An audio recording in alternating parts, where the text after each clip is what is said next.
เห็นเนาะ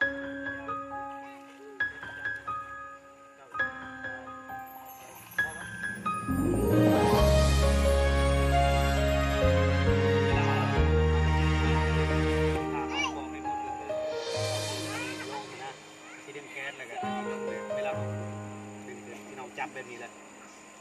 โอเคเนาะแล้วก็ทุกคนเนาะแม่แล้วก็ไม่ว่าจะอ่านนะยังจะยากกับยังยากกับเป็นคนนั้นที่ให้กับเด็กให้อ่านหมดยากที่สุดเลยให้อ่านก็ยกและต่างๆนี่นะที่คนโป๊ะไปจะลุกเลยเอาขอบคุณพระเจ้าเนาะสำหรับมื้อนี้พี่น้องสบายดีพี่น้องอีกครั้งนึงสบายดีขอบคุณพระเจ้าพวกเราทุกคนในที่นี่ล้วนจะเป็นสาวกของพระเจ้าเป็นลูกของพระเจ้าและการที่เฮาเฮ็ดพิธีบัพติศมามื้อนี้คือเป็นสิ่งที่เฮาขอบคุณพระเจ้าสำหรับมื้อนี้เฮาทุกคนล้วนจะเป็นผู้รับใช้ของพระเจ้าและก็เป็นลูกของพระเจ้าและพิธีบัพติศมามื้อนี้ภาษาเฮาเรียกว่าพระเจ้าคือว่าการเฮาจะเป็นเพื่อเป็นที่ถวายเกียรติแด่พระเจ้าแต่ตามคำมหาบัญชาของพระเจ้ามาตีดีไซน์เก้าเท้าเนาะเฮ็ดขนมตัวพานลงไปจงเฮ็ดให้สมบูรณ์ได้ให้เขารับบัพติศมาในพระนามแห่งพระบิดาจะเป็นอย่างที่สุดคำสอนเขาในเป็นภาษาที่สอนเจ้าไปแล้วนั่นนี่แหละมันจะอยู่กับทานทั้งหลายวัดสมุทรสาครทำสัญญาของพระเยซูให้เข้ารับบัพติศมาเพื่อเป็นการบังเกิดใหม่และรับเอาชีวิตใหม่จากพระองค์ดังนั้นหลังเราเองเป็นการรักษาแต่ตอนนี้เรารวมใจกันทำทานก่อนเพื่อว่า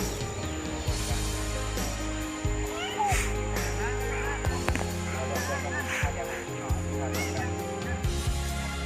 โอ้พระบิดาเจ้าองค์ทรงเป็นเจ้าของหลายพระบิดาเบิดเบิดทรงเป็นผู้ทรงต่อสู้ทั้งหลายด้วยพระบิดาเจ้าโอกาสเวลาวันนี้ทั้งหลายได้มีชีวิตมีลมหายใจที่ยังได้มีโอกาสเวลาในการจะดำเนินตามพระสิทธิของพระองค์ดำเนินตามพระมหาบัญชาของพระองค์และในเวลาวันนี้ยังจะสลับพี่น้องทางในพวกคนนี้ที่จะได้รับบัพติศมาในวันนี้ขอพระเจ้าเจ้าที่สุดที่เจ้าทรงสำรับทรงสถิตทำคำหลายพระบิดาด้วยในนามพระบิดาและพระเยซูคริสต์ให้กับท่าน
เจ้า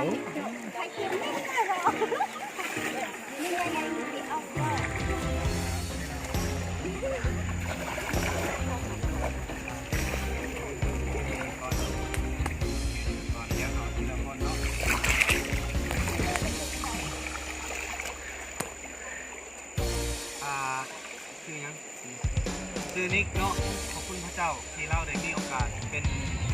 ลูกของพระองค์อีกครั้งนึงในวันนี้ขอพระบิดาพระบุตรและพระเยซูทรงรับเอาลูกของพระองค์เป็นครอบครัวในซัมมโนของพระเจ้าเป็นลูกในครอบครัวหลังเดียวในบ้านของพระเจ้าเนาะในสวรรค์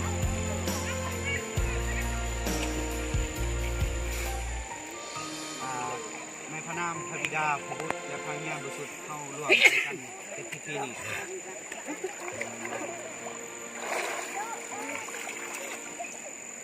ปายามัดอันบุตรตา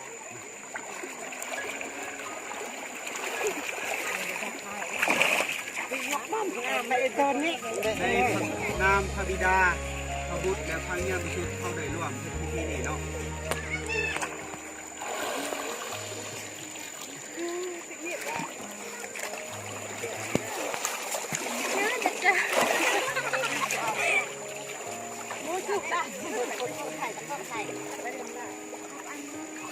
เอาในพระนามพระบิดาพระบุตรและพระวิญญาณบริสุทธิ์เข้าได้ร่วมพิธีนี้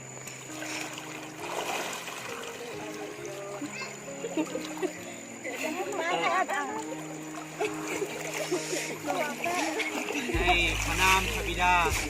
พระบุตรและพระวิญญาณบริสุทธิ์เข้าได้ร่วมพิธีนี้โดนค่ะจะว่าไปเลย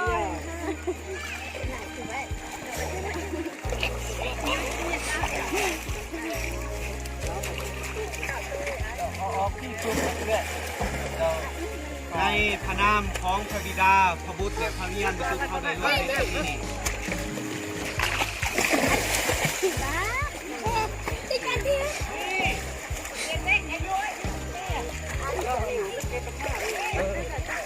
เอาอยู่มอนี่ก็ได้ครับมันมาลงอย่าและหลังย่างและพระนามพระบิดาพระบุตรแต่กับพระวิญญาณบริสุทธิ์เข้าได้ร่วมพิธีนี้ เรามาก กำลังจักเลยมันมากเอายืนที่นี่ก่อนแล้วเขาจะห้องเพลงเนาะเขาจะร่วมห้องเพลงบทที่25ร่วมกันเนาะพี่น้องแล้วเขาจะร่วมใจกันในที่ฐานที่ฝั่งหนึ่ง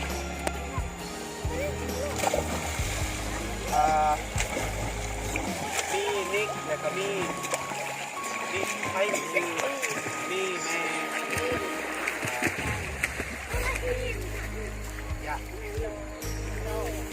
ทั้งหมดในที่พระเจ้าได้ทำตัวเขาเป็นลูกของพระองค์และวันหนึ่งเขาจะตายไปทางตายมาพระเจ้าก็จิตวิญญาณเขาไปอยู่กับพระองค์ที่สวรรค์ขณะของมีตัวน้องของเดือนอาเมนพี่น้องขณะเขาจะร่วมห้องเพลงบทที่25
าธุการพระบิดาเจ้า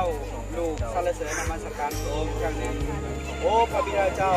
ลูกขอยอมนอบน้อมนมัสการพระองค์ทรงเป็นพระเจ้าองค์ทรงฤทธิ์อำนาจยิ่งใหญ่และทรงสร้างชีวิตของลูกทั้งหลายให้ได้มีขึ้นมาในโลกนี้โอ้พระเจ้าพระบิดาลูกขอบคุณสำหรับแผนการอันทรงไถ่ของพระองค์พระบิดาเจ้าโอกาสเวลาวันนี้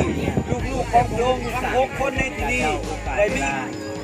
ส่วนเขาในความตายขององค์พระเยซูคริสต์เจ้าได้มีการเข้าส่วนในการถูกฝังไว้ในองค์พระเยซูคริสต์เจ้าและได้มีการเข้าส่วนแล้วในการทรงคืนขึ้นมารวมกับองค์พระเยซูคริสต์เจ้าทั้งลูกๆของพระองค์6คนในที่นี้โอ้พระบิดาเจ้าขอบคุณที่เขาได้กลับใจบังเกิดใหม่เข้ามาเป็นลูกของพระองค์อีกครั้งหนึ่งในที่นี้ขอองค์พระวิญญาณบริสุทธิ์เจ้าทรงอวยพรเขาทรงนำชีวิตของเขานับจากนี้ไปขอพระเจ้าทรงประทานของพระองค์ขอพระองค์ทรงใส่งานเขาขอพระองค์ทรงใส่งานเขานับจากนี้เป็นต้นไปให้เขาเป็นผู้รับใช้ของพระองค์เป็นลูกของพระองค์ในครัวเรือนของพระองค์โอ้พระองค์ทรงเป็นพระเจ้าผู้ทั้งหลายขอพระวิญญาณบริสุทธิ์เจ้าทรงนำเขาเข้าสู่กระบวนการของพระองค์ต่อไปด้วยคือการนำในการรับใช้การนำในการดำรงชีวิตการนำในการ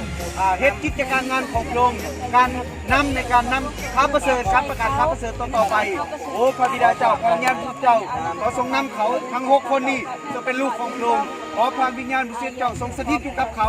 ทรงประทับอยู่กับเขาเปิดหูตาจิตใจภายในของเขาให้เขาได้รับของประทานที่มาจากพระองค์ประทานในชีวิตของเขาขอพระวิญญาณบริสุทธิ์เจ้าทรงนำเขาหลังจากนี้ต่อไปด้วยพระบิดาเจ้าสนั่นลูกจึงพร้อมเพียงใจกันอธิษฐานเลยร่วมยินดีในที่นี่ด้วยคือลูกของพระองค์เข้ามาสู่ในครัวเรือนของพระองค์ได้กลับใจบังเกิดใหม่